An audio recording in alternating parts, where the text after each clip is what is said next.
Hi అండి, నమస్తే అందరికీ. అందరూ ఎలా ఉన్నారండి? Welcome to my channel. నిన్నటితో ఆషాఢ మాసం పూర్తయ్యి శ్రావణ మాసంలోకి అడుగు పెట్టామండి. ఈరోజు మొదటి శ్రావణ శుక్రవారం.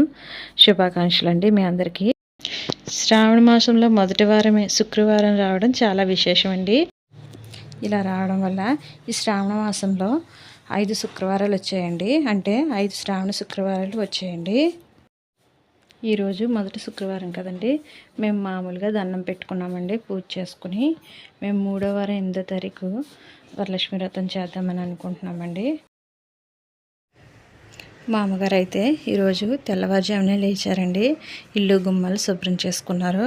దేవుడి సామాన్లు నీట్గా క్లీన్ చేసుకుని పక్కన పెట్టుకున్నాము. పూజకు కావాల్సిన పువ్వులు పళ్ళు అన్నీ తీసుకొచ్చారండి. ముందు రోజు గురువారం దేవుడి ఫొటోస్ అన్నీ క్లీన్ చేసామండి. తడిగుడ్డతో క్లాత్తో ఫోటోలన్నీ నీట్గా క్లీన్ చేసి దాని మీద పొడి క్లాత్తో మళ్ళీ శుభ్రంగా క్లీన్ చేసామండి. వీడియోలో చూపించిన విధంగా కొబ్బరికాయ కొట్టి పళ్ళు పెట్టి మా అమ్మగారు దీపం వెలిగించి దండం పెట్టుకున్నారండి.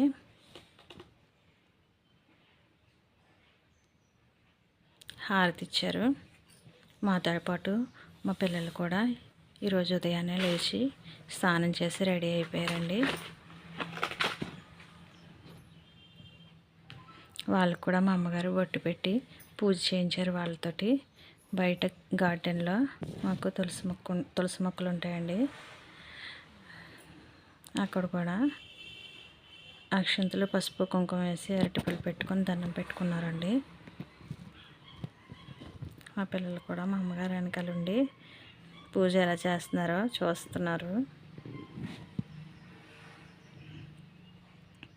ఆరతులు వెలిగించారు.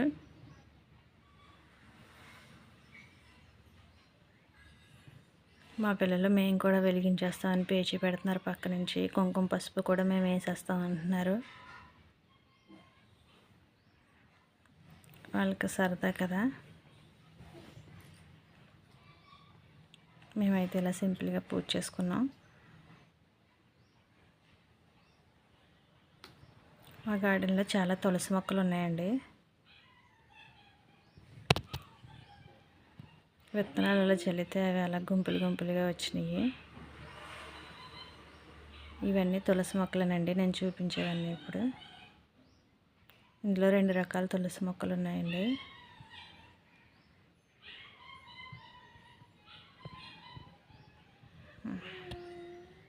చూసారు కదండి. మా వీడియోలు మీకు నచ్చితే లైక్ చేయండి, షేర్ చేయండి, సబ్స్క్రైబ్ చేయండి. మీరు ఒక చిన్న లైక్ ఇవ్వడం వల్ల ఈ వీడియో ఇంకొకరికి రీచ్ అవుతుందండి. లైక్ ఇవ్వడం మర్చిపోవద్దు.